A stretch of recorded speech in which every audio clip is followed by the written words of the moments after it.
Thank you for tuning in to Hard News TV. I'm your host, Terry Lynn, and this is the channel where truth is like poetry, and sometimes you just can't handle it. Today is December 11th, 2016, and I came across this phenomenal interview of Andrew Breitbart from a year before he was killed or died, whatever story you want to believe, on why he is compelled to fight the mainstream media.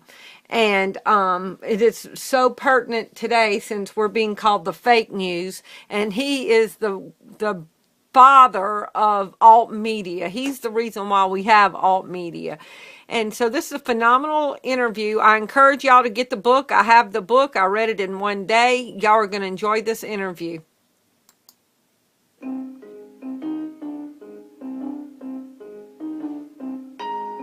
Coming up next, Book TV presents Afterwards, an hour-long program where we invite guest hosts to interview authors.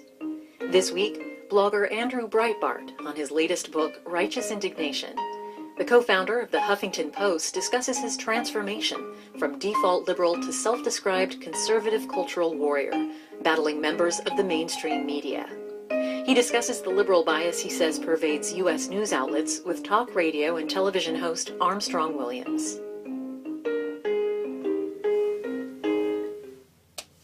I'm Armstrong Williams.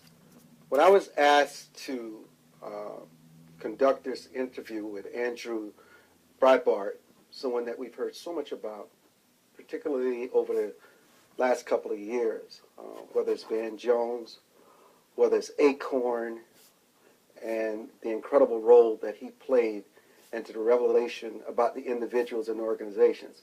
We all have our mixed emotions. And so when I finally received the book, Righteous Indignation, excuse me while I save the world, I really didn't know what to expect. But I must tell you, as someone who reads 2 books a week, it is a book that really impacted me. It really brought to realization the things that in my own life that I write about, that I've experienced and others have experienced. This is really a book that I strongly recommend, and I'm meeting Andrew Breitbart for the first time. I don't know him.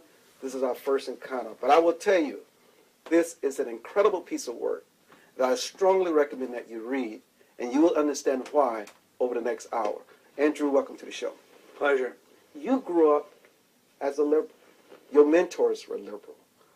Talk about that moment in your life. Well, you know, there's David Horowitz, who was the apostate who went from the left to the right, and he did so in an incredibly deep fashion, and he was an intellect. Well, I was the shallowest form of a liberal that you could possibly be. I grew up on the west side of Los Angeles, and my week in high school constituted going to about 3 or 4 movies a week, going out with my friends, watching television, going to a prep school, then going on to Tulane University. At no point in that entire experience in West Los Angeles were the executives of Hollywood, executives of Hollywood studios live, and actors and such, people within the industry. At no point during that period of time did I hear conservative thought. No, at no point did I have any opportunity to become anything other than liberal. So I considered myself a default liberal. Let me interrupt you.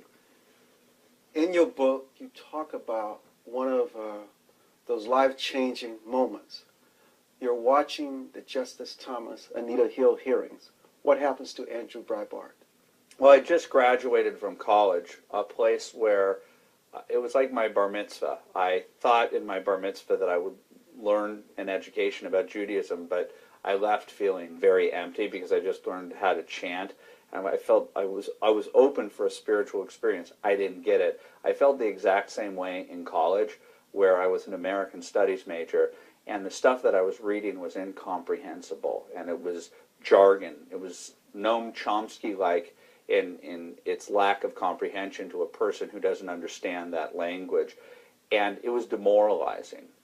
And I graduated less skilled, less motivated, and I was a waiter. And you robbed yourself. I did.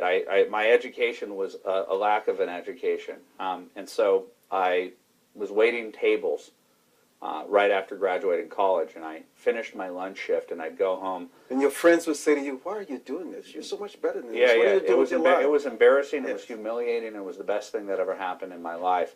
Was the humiliation of having to work and to grind it, and the people that I was always looking up to and trying to impress were looking down on me. And I started to pay for my own shoes and started to. But your parents cut you off. My parents cut me off. It was brutal, and that's why I dedicated the book to my father, who cut me off, and Clarence Thomas at the same time.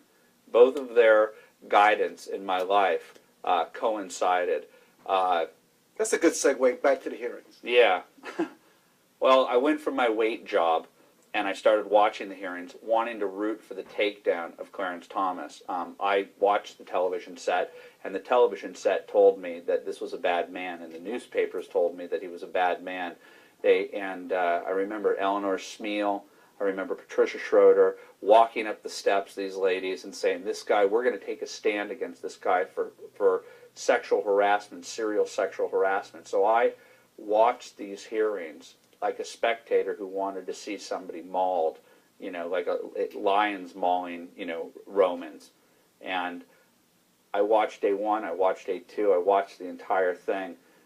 I went from wanting him to be taken down to wondering, where's the beef? What's going on here? I don't understand what I'm watching here. I don't understand the color commentary that's on the screen where they're saying, "Oh, this is outrageous." And I didn't understand the bumper stickers that were going by me on the street saying, "I believe Anita."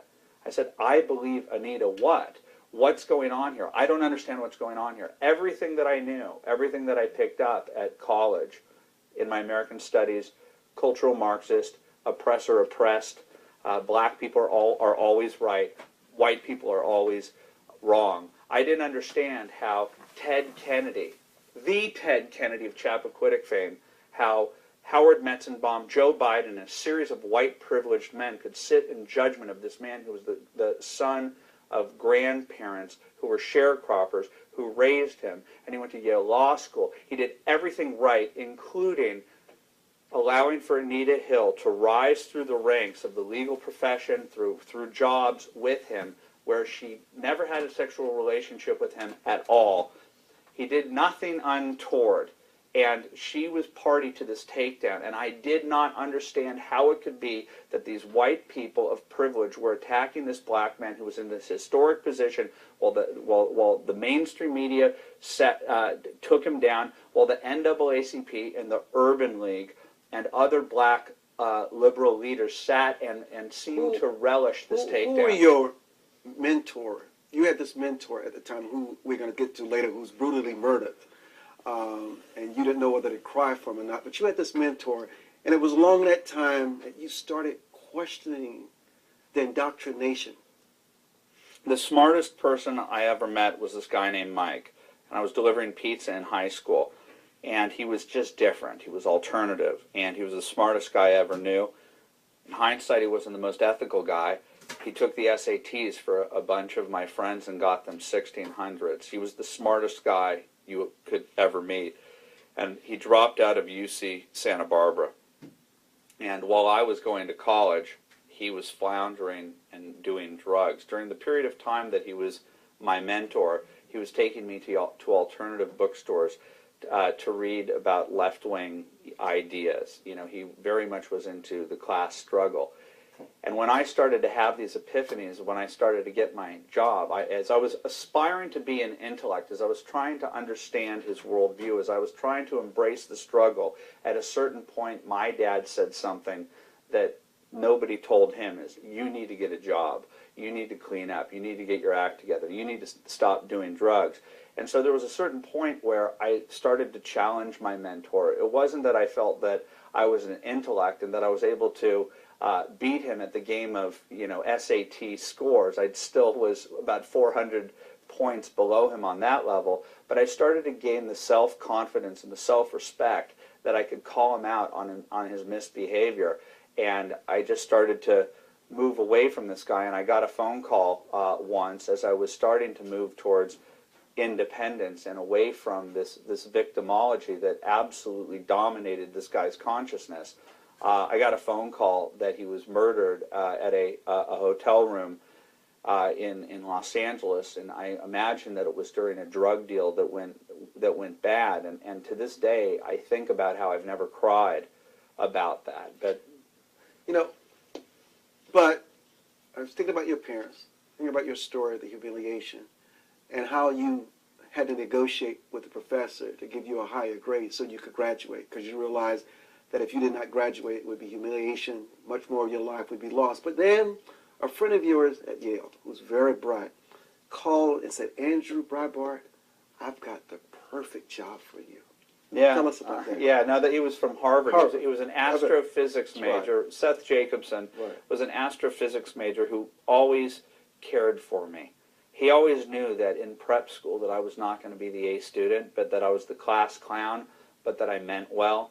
Even though that was how I skirted around my ADD and was able to maintain my place in an elite prep academy where everybody was Harvard, Stanford, Princeton bound. I knew that I was not going to be going to an elite academy. I didn't want to leave my friends, though. Seth knew my burden. Seth knew that But you would visit him. He visited me and he said, I need to take you on a walk. I said, no, just sit down. He goes, I need to take you on a walk. And he took me a walk around the street in Santa Monica, and he said, and this is when I was utterly wayward, and he said, I've seen your future. It's this thing called the internet. It works the way your brain works. And at that point, I had been diagnosed with adult ADD, and I had tried Ritalin for about a month, and I hated it. I felt hideous about it. I was trying to figure out how I could conform to the workplace where people have to work in cubicles.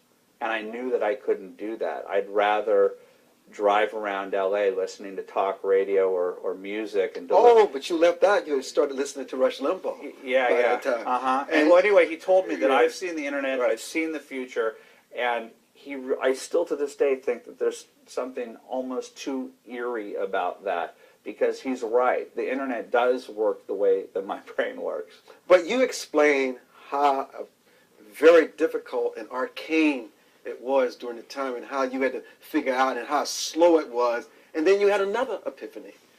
And then during that epiphany, another little blessing dropped your way. You received a call from someone that founded the Huffington Post, Ariana. Well, here's what happened. I actually was driving down. I was driving down the street on Wilshire Boulevard once, and I'm not the most religious person. You heard my religious experience with my bar mitzvah, and I looked up to the sky and I said, God, please give me something to motivate me. I don't want to work in Hollywood. I don't like it. I need a mission in life. And the internet coincided with meeting Matt Drudge. Okay, I meet Matt Drudge almost right away, and I met him, and he was folding T-shirts at CBS at the time. I met him for about 4 hours, heard his worldview, heard what he felt about the media, heard what he felt about, in 1995, this nascent internet. And he left the place, drove off in like an old beat-up Hyundai. He was the manager at the CBS gift shop, and I said to my wife, that is a media visionary. He's going to change the world. And he was your hero. I want to go back and forth between the early years and some of the things that you write, because it's very interesting when you read someone's works, and when you're also in media and you are familiar with the same story, and you read the facts in the person's book, you absolutely know that person is telling the truth, and he knows exactly what he was talking about. I think one of the things that I like for you to spend some quality time talking about, which you talked about so eloquently in your book, is how Marxism and others, the Germans who had to exit Nazi Germany, who had to flee, how they came to the United States, how they were able to maneuver through education, how they were able to win praise from Time magazine, people like Saul Alinsky that you talked to about in great detail, who learned how to disguise his message, make it palatable for people to really want to talk about that. Because I tell you, it is an absolutely astounding piece of work by you. I was an American Studies major at Tulane, and I looked at those books when I got that I didn't completely read when I was at college. That's why I had to convince teachers to up my grades.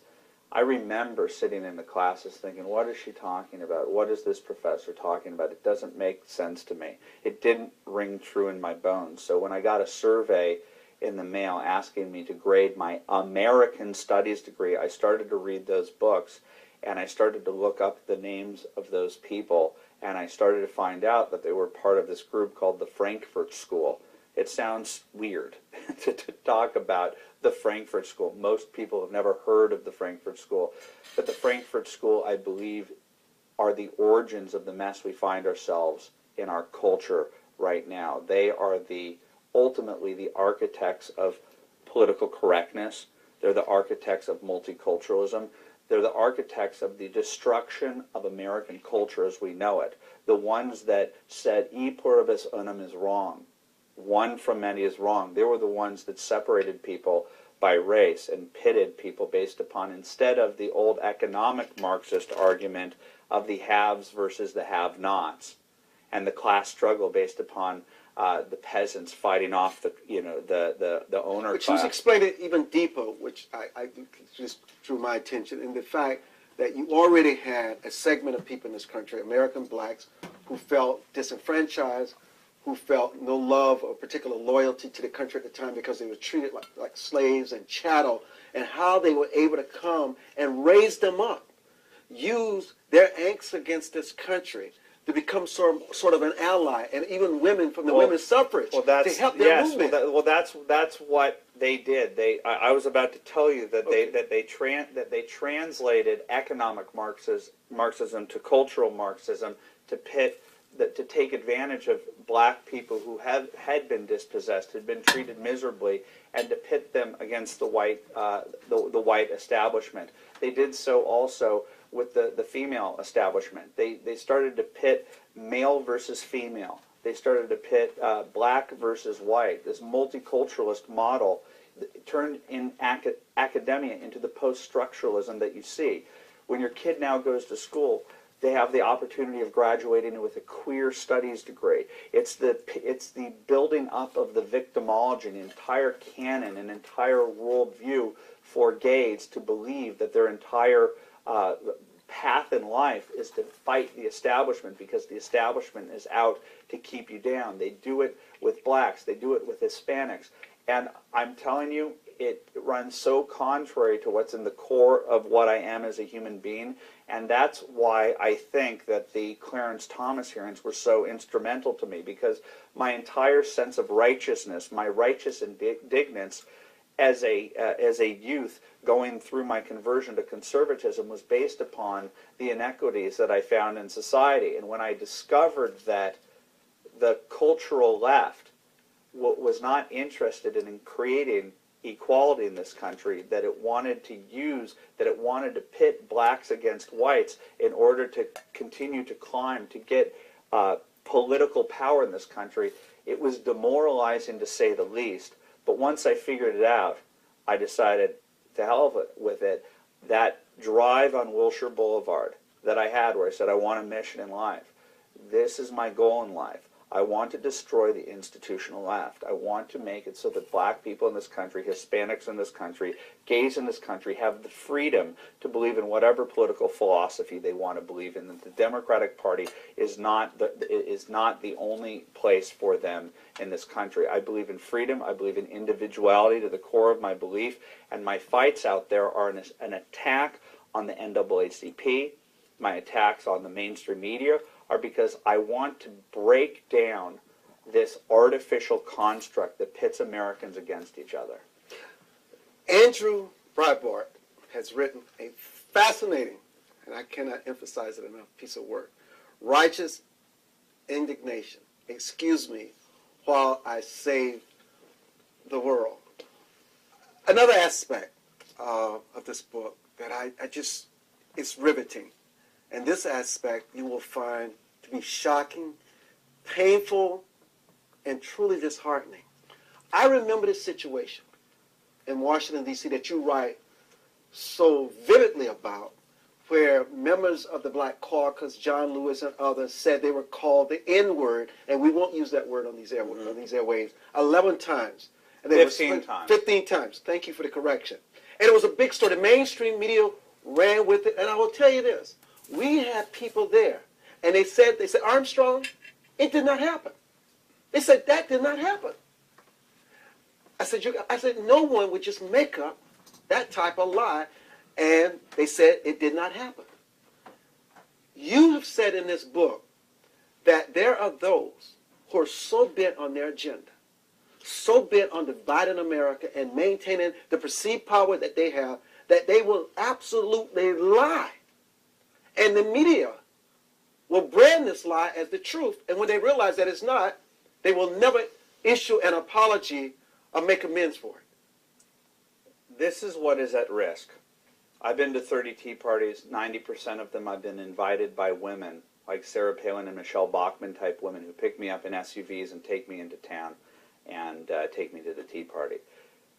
At those Tea Parties, the best speakers tend to be black conservatives. But they're not the best speakers because they're black. No, there's a reason why these two dynamics are happening. You have to explain that. Because men, because of political correctness, have become eunuchs. They're afraid of their shadows. The men who are running for the Republican ticket right now, who are white, are poll testing everything that comes out of their mouth. The wind. Herman Cain. I advocate a Herman Cain. Godfather speaks out of Atlanta, Georgia. Right. Allen West. Out of Florida, elected to Congress. Ticket. It would be. Ticket for what? Presidency. Because it would go straight after what I call the Democrat media Before complex. we get to that, we've got to talk about the fact, what happened. The lies. Yes. The lies.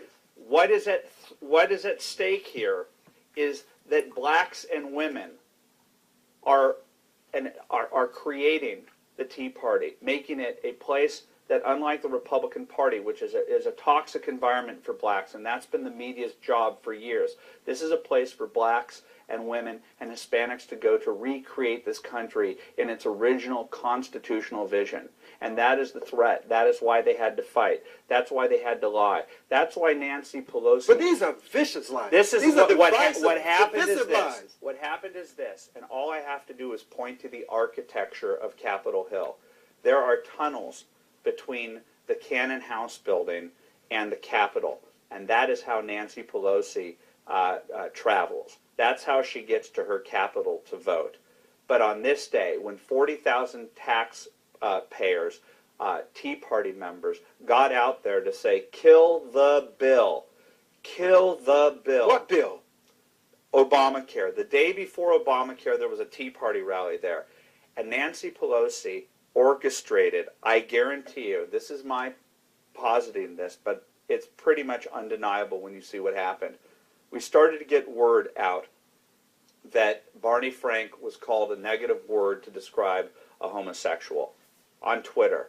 People wrote about it. Wow, I can't believe Barney Frank was called that by these Tea Party people. They've wanted to have bad behavior from the Tea Party. They've never gotten it, but this time they got it, and one time somebody called Barney Frank the F word. And then we heard that black congressmen were called the N word.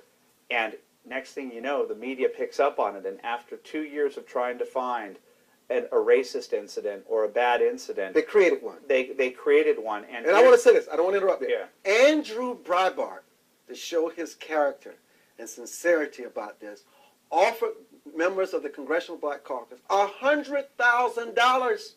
$100,000 if they could prove in any instance where they were called the N-word. Once, not 15 times. All I needed was once. That's right. On tape. And what happened? They ignored your plea. $100,000. Okay. But here's the thing. Here's what they were trying to do. Jesse Jackson Jr. was walking through the crowd trying to get a YouTube moment of somebody to say something. They could have walked underneath. The most unpopular members of the caucus walked through that crowd hoping to inspire a Tea Party person to incite something. How can I prove this? Nancy Pelosi, an hour after the alleged event where the N-word was hurled, that's a place where Congressman Carson said he thought that he was going to be hit by rocks. Nancy Pelosi walked through the same unsecure grounds with a massive gavel that was about 10 times the size of a gavel, with a grin on her face that was ear to ear. She wanted people to yell at her. She could have walked underneath. They were all looking for to incite the crowd. Sheila Jackson Lee was giving an obnoxious V sign from the Capitol building. They were trying to get the moment, and they didn't get it. Here's what Congressman Carson said, and it's on video. I was walking down the Cannon House steps. I was walking out of Cannon, and a mob of 400 people surrounded us. People started to hurl the N-word 15 times, he says. 15 times, 15 people. Kill the bill, N-word, he said. Kill the bill, N-word. He said it was a page out of a time machine. And then the police saw that we were in peril, and I'm paraphrasing him, but it's pretty much verbatim. And then the police saw us and took us out of safety. There is no police report that this happened. There is no police person. There is no audio of any of the 400 people coming forward to say that they heard it. Nobody, one person could have been there who could have been a liberal saying, I saw it.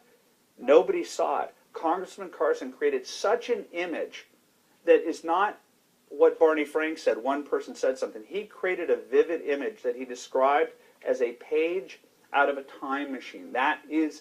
Those are his words.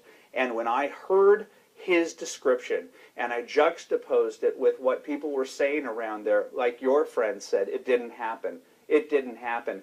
I was so upset that I offered $100,000. And guess what happened the next day? They shut up. They didn't think that there was an idiot like me who would take on race, that was a white guy. White guys are supposed to sit back and take the racism thing. And I'm like, no, I'm going to take this thing head on for Clarence Thomas. I'm going to take this thing head on. This is the battle of my life. But what happened to you during the Bill Maher interview when you sold yourself out because you want to be a part of the club? This was many years ago. It happened. I did, and a friend of mine saw that I went for the cheap laughs, and he said, why didn't you stand up for what you believe in? And why didn't you? Because it was my first time. It was my first round in the media, and I wanted to be liked. You wanted to be accepted. I wanted to be in the club. Yes. And then a friend told me after he called you that night. Everybody praised me and said, you were great. The Bill Maher people said, hey, we want to have you on again. And I was like, hey. Read the book to get the details. Hey. Yes. And my friend said, hey, you were great on the show last night. Why didn't you stick up for what you believe in? And it haunted you. Yeah, for 2 years. You were torn. But this was 2009 they invited you back? That was 2004. In 2009 they invited you? They invited me like maybe 2007, 2008. Right. But that's okay. 2008. No, it was the first month of Obama. Right. It was the first month of Obama. You went back on. With Michael Eric Dyson, Professor Michael Eric Dyson, who is the embodiment. I'm telling you, it's almost out of a movie. It's cinematic. They usually have 3 panelists. They had 1 panelist. And his job was? Yeah, Professor Michael Eric Dyson is the cultural Marxist in the universities that I'm writing about in this book. Now, he would not like you saying that about him. Yeah. He would say that's not true. No, he didn't, because I actually started to cite the names. When he started to talk in this foreign tongue that sounded like Yambic Pentameter, he goes, the deconstruction of the bifurcation of the intellectual deconstruction. I remember, oh my God, that's what I heard in college that I didn't understand. And an epiphany. Yeah, he was caught up in a Noam Chomsky vernacular that I actually was afraid that Bill Maher would ask me, what did he just say? And I had no idea what he said. But his job there is to make me appear like I'm a racist. His job there was to call Rush Limbaugh a racist. And I'm sitting there thinking to myself, stand up for what you believe in. And I started to fight back. And the crowd started booing me. In fact, it got to the point where the second I would get a syllable out, they started booing at the beginning of a sentence, to the point where Bill Maher had to stop them. He said, let him finish. Let him finish. And Michael Eric Dyson was doing everything he could to enable you. You don't understand the power structures that you're talking about, young man. You don't understand the power structures and the definition of what racism is. Racism is the cultural imposition of the dialectic.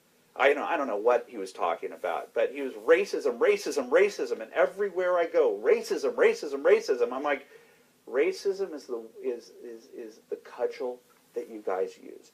This is where in America, this is un-American, where you're guilty and you don't even have the ability to disprove it. But are you trying to convey to our listeners who are like I am, enraptured with this discussion, that it's only black men that play this race game, play this card, whip people to a frenzy, and just tell these lies? No. Do they have a monopoly on this? No. The Bill Maher just sits back and enjoys it and plays off of it, because that gets white guilt, as Shelby Steele will talk to you about, is played like a Stradivarius by the black community, by the liberal black community. And the people who will tell you about this the most are black conservatives. They go, yeah, and guess what we are? We're the Uncle Toms. Everybody is in their place. Here's what people would not understand in this discussion today. People lie. They tell great lies. Many people are hurt. Sometimes people die. Why would a media like NBC, CBS, the New York Times, the Washington Post, because they are fake news. Today, why would they be complicit and enablers in this very dangerous process for our country? It is. It's pitting people against each other in the summer. That's when it was last year, the Congressional Black Caucus accusations. I'm like, don't do this. Don't do this. Don't pit us against each other. We can't afford it. We need to be united as a country. Why does the media go along with this? Not just so along. Why won't they take them to task and say this is wrong and condemn it? They won't, because I call it in the book, and I'm not trying to be cutesy here, but this is what I got from the Clarence Thomas hearings. Why did the NAACP sit on its hands? Why did not Katie Couric, but why did Dan Rather, Tom Brokaw, and Peter Jennings and the New York Times play ball with this takedown of Clarence Thomas? I called it the Democrat media complex. A year later, after Clarence Thomas, Bill Clinton was named the standard bearer of the Democratic Party, when a year before they were telling us that a very low threshold of sexual harassment. Then you have Bill Clinton, whose behavior in the workplace was deplorable by even liberal now everybody understands. But in your book, you said they came to his rescue. They saved him. They came to his rescue, and they admitted that they did it for abortion politics. They admit it now that they did it for abortion politics. That's why they went after Clarence Thomas. And so I call that the Democrat media complex. Oh, no. You said much more in your book. You said they found an opening, in fact, in changing the conversation and manipulating the American people along words, what sex is, and this was really not about sex. It's not really about this. It's about the power. It's about the power of destruction. Yeah, it was about the power structure within the workplace. Yeah. That you don't understand what it's like for a woman to exist in a workplace. You just don't understand. I believe, Anita, it was the same stuff that Michael Eric Dyson is talking about. It's the same stuff that Noam Chomsky is talking about. It's the same stuff that was taught in the 1940s and the 1950s. A bunch of European gentlemen who were cultural Marxists came here. They fled Nazi Germany and Mussolini's Italy to come to places like Southern California at the height of the Golden Age. And these men were depressed because what they saw was frivolity, consumerism, and their desires to create a serious utopia, an economic utopia, were hindered and hampered by what they saw was shallow consumerism. And they devised of a political, cultural, Marxist pathway that wasn't aiming straight at the politics, but was aiming at the culture. And they told their minions, go to the college campus, go to Hollywood. They took over Hollywood, and they took over the mainstream media. And they devised a false pretense called objective journalism. They're not objective journalists, because if you talk to a journalist over a cocktail in Washington or in New York City, you get down to the nitty-gritty of why these people got into journalism in the first place, and there are two answers they'll give you: social justice, economic equality. Their motivations were the civil rights movement. And so liberal white journalists are absolutely invested in the 1960s Urban League, Jesse Jackson, NAACP narrative, and conservative black people need to shut up. Are you telling us, that this only exists with liberals and in the liberal establishment? Are you? Are you talking about political correctness or control? However you want to answer it. You know what I'm asking. Well, you. here's what I enjoy about conservative media. Are you saying me it doesn't exist with conservatives? What Do they have exclusivity on this? I really do believe that's the case. I believe that Rush Limbaugh, who they hate, is an affable guy. He's not trying to keep anybody down. And I believe that Rush Limbaugh does something that the New York Post, the New York Times writers and the Washington Post writers, he says, I'm biased. I'm coming to you with my point of view, and I'm not biased. I'm biased. I'm a conservative, and that's the difference between conservatives and liberals in the media. Liberals use their objectivity as their weaponry in order to cause people like me, Andrew Breitbart, Brentwood, default liberal. I just thought I was getting the truth. I thought I was getting the truth by these people. You take me back to something else you said in your book, which I thought was an excellent point. And it was about transparency. You said the one thing that liberals do very well, like Obama. You said when Obama said, this is who I am, I smoked a little, I did a little this, I hung out with some bad characters, hey, that's my life story. And you said it took the wind out of the sails of those who do this gotcha politics. You talked about what Republicans should do is just disclose, be honest, and don't hide what they are, no matter what it is. And go into Bill Maher's show or go on to MSNBC. Right. Let it hang out a little. All this poll testing is why they're eunuchs. It's why the left is able to control the narrative in a country that, according to Gallup, there's a 2-to-1 ratio of conservative to liberal. But we turn on the television set, you read the Washington Post, it's all the liberal narrative, and all of the conservatives are afraid of their shadows. They're afraid that their past is going to come out. They're going to be afraid that somebody's not going to like them or not invite them back on a certain comedy show. Use Mark Foley as an example. Oh yeah, well, Mark Foley, I mean, he was isolated the same reason why somebody who's black is isolated, because he was gay and a conservative. And I say this, I've supported, and I've gotten into trouble with this within some parts of the conservative movement. I supported Go Proud, which is a gay conservative organization. If being a conservative means saying that there can't be something called a gay conservative, then I'm not a conservative. And Mark Foley was targeted the way that a liberal closeted gay man or gay man wouldn't be, because the organized left has decided that it's its job to police its own, to target gay conservatives, to humiliate them as much as humanly possible as a form of political extortion. If you don't believe the way we believe, we're going to ruin your life. You know, there's so much to this man, Andrew Breitbart, righteous indignation. Excuse me while I say the world.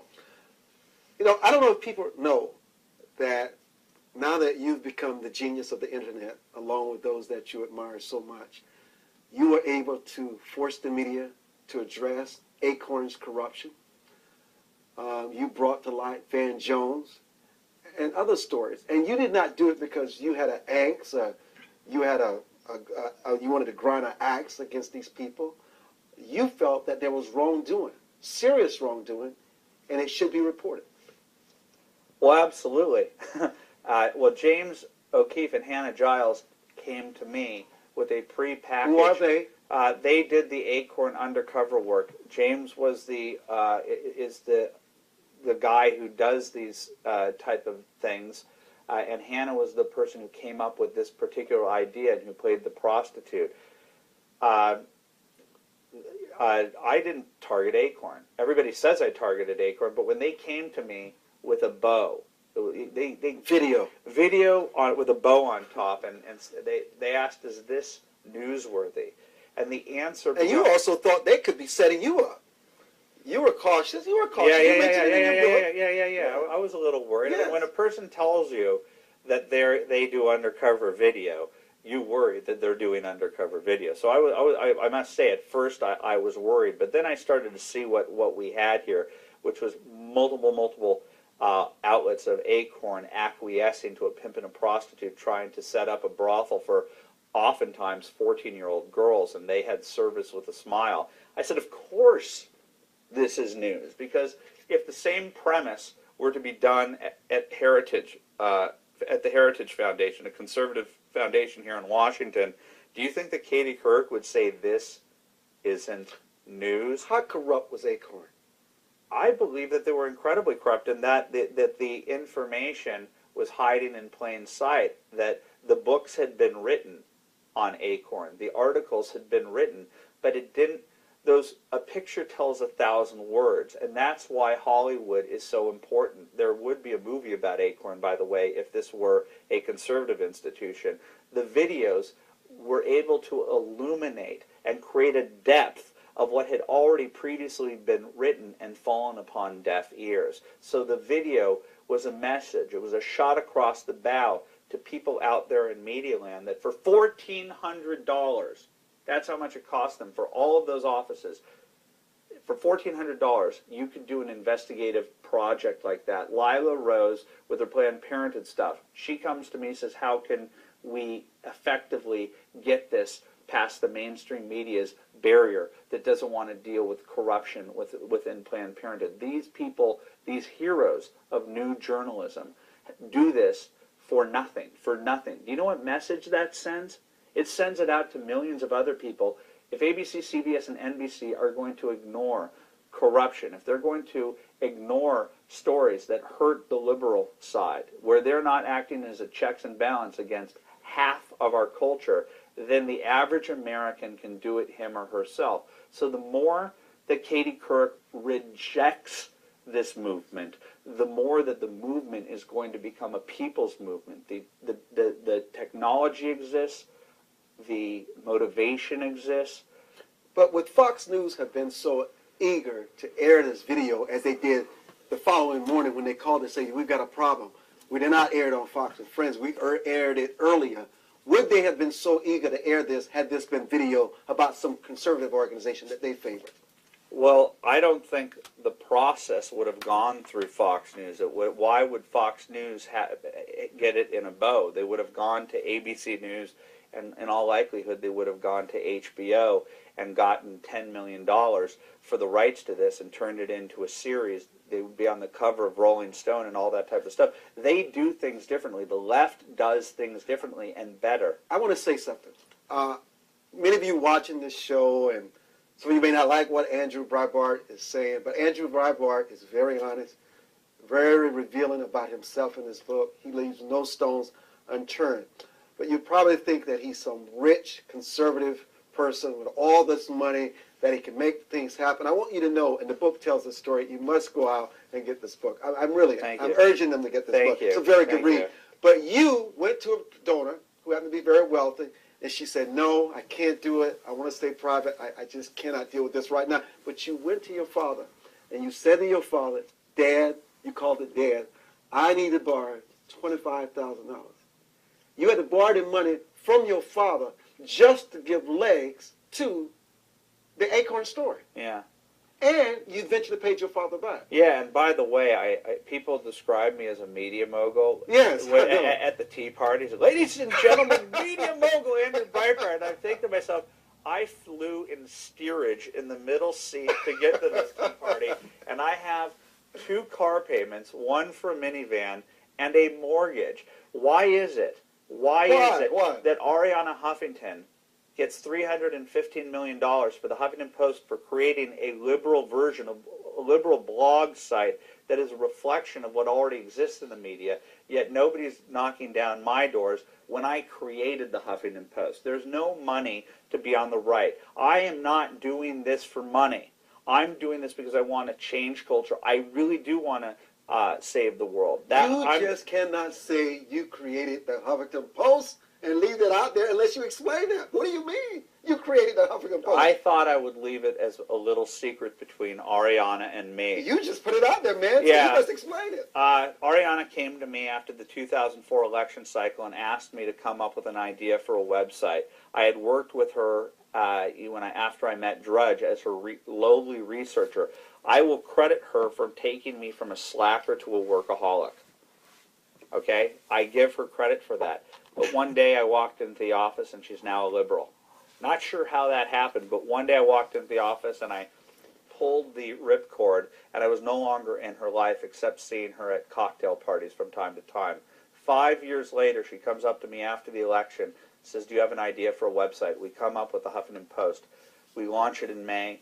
I've been working with her since December, about 6 months into it. A month into it, I realized I got to get out of here. I don't think I can hang out with all these lefties. They don't like me. The idea behind it for me is more voices, not less. I don't care if Rachel Maddow and Keith Olbermann are out there blabbering against conservatives. They're the ones that want me kicked off of ABC News, and they got me kicked off of ABC News on election night. I don't care. More voices, not less.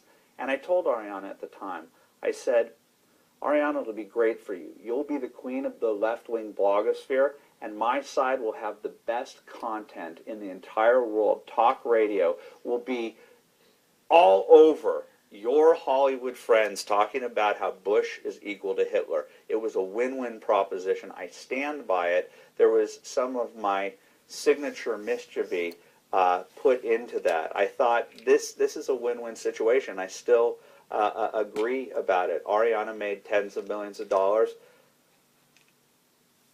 and I made the seed money that allowed for me to start my Breitbart.com, which was the flagship of my new media operation. And I take whatever money that I make from one site to create another site. I'm just a small businessman. I'm just a simple Tea Party guy who has a mortgage and 2 car payments. What is at stake in this war you decided that you have to join? I think everything. What is everything? Well, I think that America is everything. I think that America is a symbol to the rest of the world of freedom and liberty. We've mapped it out better than anyone else. Our Constitution is the modern Magna Carta, and I think that the left doesn't like it. It thinks of it as a living Constitution. If it's living, it means nothing. It means that, well, we're in 2011, and this is going on over here, and this is going on there. It's anything that we want. If it's anything, then it's nothing. And the Tea Party movement is an existential movement. It goes beyond fiscal responsibility. It goes back to the basics. It goes away from Professor Michael Eric Dyson, where everything is malleable, everything is gray, and it goes back towards a black and white world. Not where there aren't any grays, but it goes back to where there is a right and wrong. It is going back to a place where Judeo-Christianity is the basic template for what this culture stands for. That's blasphemy to the left, because their multiculturalism believes, how dare you say that? Does that mean that you're against Hinduism? Listen to me, I'm agnostic, okay? But the proof is in the pudding. America, the pillar of capitalism, the pillar of Judeo-Christianity, they're checks and balances, they work off of each other. America rose so quickly to become what it was in a short period of time. And then the cultural Marxists came in here, took our institutions down. They got rid of Washington's birthday. They got rid of Lincoln's birthday. They got kids at their college campus saying, "Mom, I love you. Thank you for buying me a stereo on the first day of..." And they want to take "In God We Trust" off our parents. And by Thanksgiving in the first semester, "Why are we having Thanksgiving, Mom and Dad? You are an oppressor of the Native American." That is what the left is in this country.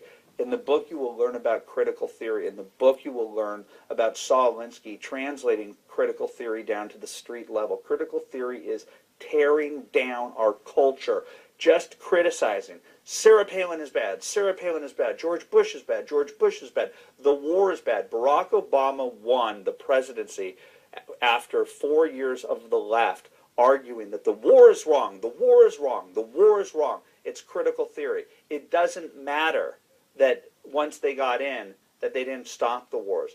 It was an effective strategy of community organizing and community chanting to stop the war, to get Barack Obama in. Now that he's in, the war exists, and they're moving towards their utopia. Yeah, I loved it when you talked about in your book, Zelensky giving his pointers on how to win. Your success is in the reaction of your enemies. Mm-hmm. You cannot go beyond your constituency. You got to go exactly where they are. You got to be humble. You got You got to be warm. All those fuzzy things that you talk about in your book. And you say the guy was a genius, and it worked. He was effective. And he was entertaining. Yes. And, I mean, that is a really good read. And that is why, to this day, I look at the people who have motivated me and who have helped to craft me into the person that I am.